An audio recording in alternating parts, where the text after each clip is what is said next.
This is an audiobook created by Relay Publishing, who own exclusive copyright to the story in all territories and formats. For more information, please go to our website, www.relaypub.com. We hope you enjoy. Chapter 31. Natalie. I closed my eyes and leaned into the salty sea breeze, my face turned up towards the sun. I'd become a damn good first mate. It was sort of crazy that I'd been afraid of going out on the boat, because now I absolutely loved it. It probably helped that James had hired a swim coach to help me get over my fear of the water. Now, instead of being petrified of the deep blue, it actually seemed peaceful and welcoming. I loved the feeling of weightlessness when I swam. It was just one of my many walls that James had managed to crumble, slowly, gently, and with so much love. But I wasn't the only one who'd changed. I glanced back to where James was checking a sail rigging. The man looked peaceful, unbothered. It was still a shock to the system to see that sparkle in his eyes. The man who used to meet life wearing a perma-furrow frequently looked positively delighted these days. Well, at least when he was with me. I knew the Bosshole was still alive and well inside of him, lurking, ready to rage. But that side of him rarely came out of the cave anymore, thankfully. So much had changed in the months since we'd reunited. I'd worried that things would slowly go back to the way they were in the before times, but James had remained true to his word. The man could actually leave work at the end of the day and truly leave work.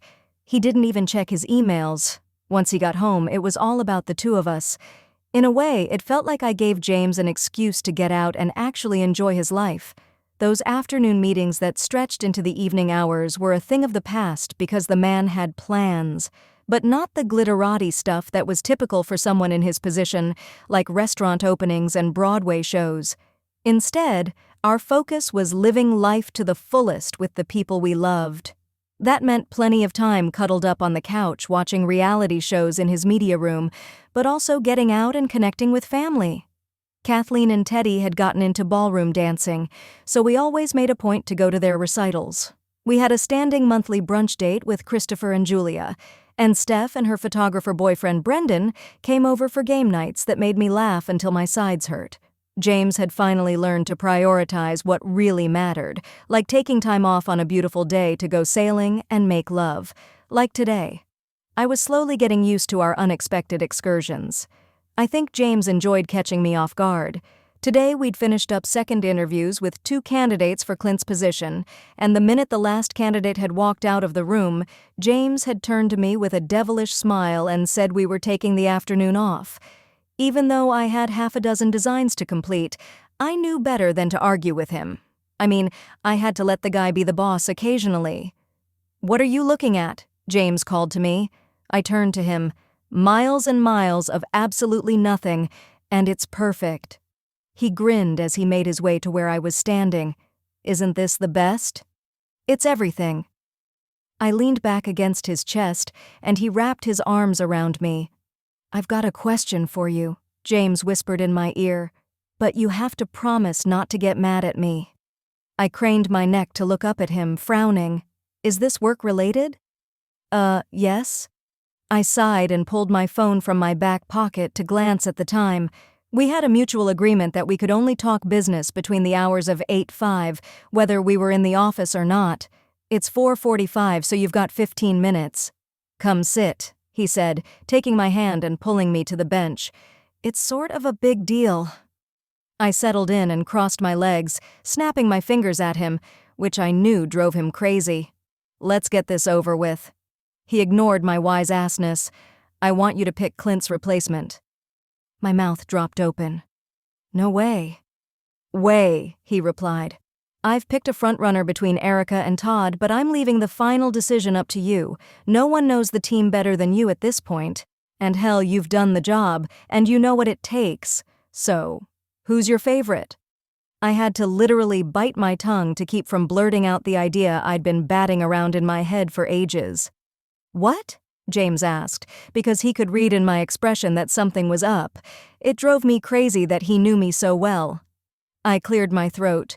"I definitely have a favorite. The best person for the job is—" I paused before I said it, worried that he was going to shoot me down immediately. He gave my knee a gentle push. Come on, this isn't The Bachelor, just say it. Christopher? I blurted out. His mouth turned down immediately.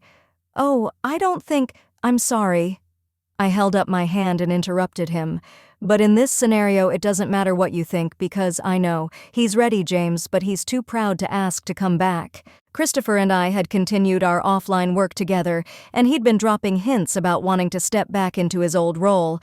Nothing overt, but now that he was emotionally steady again, I could tell he really missed being in the office. And I also knew that he would never make the move for fear of his little brother denying him the chance. But not because he didn't deserve it.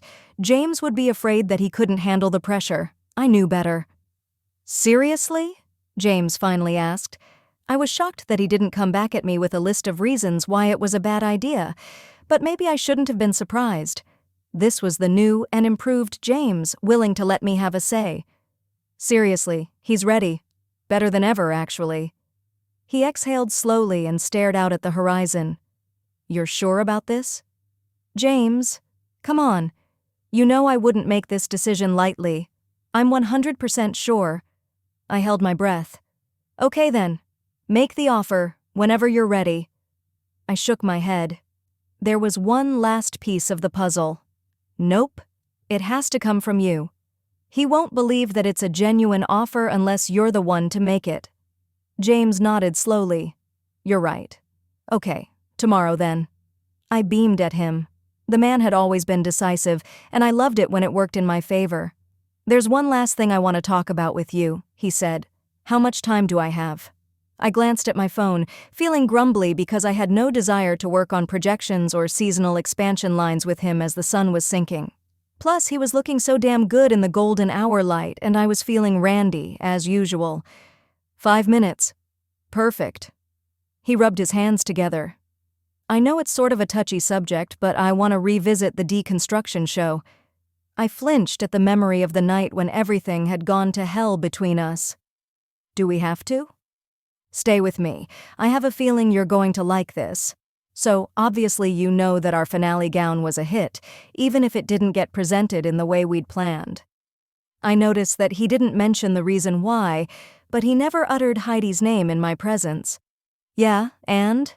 I crossed my arms over my chest, feeling preemptively defensive. Bernie has wanted to do a bridal line for ages, but I've been against it.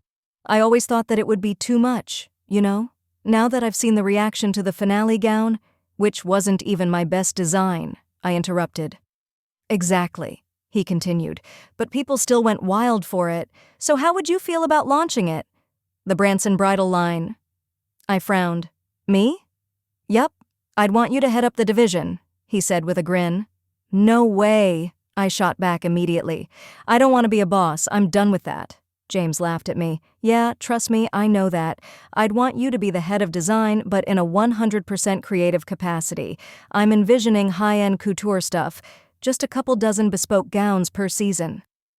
My heart swelled at the thought of it.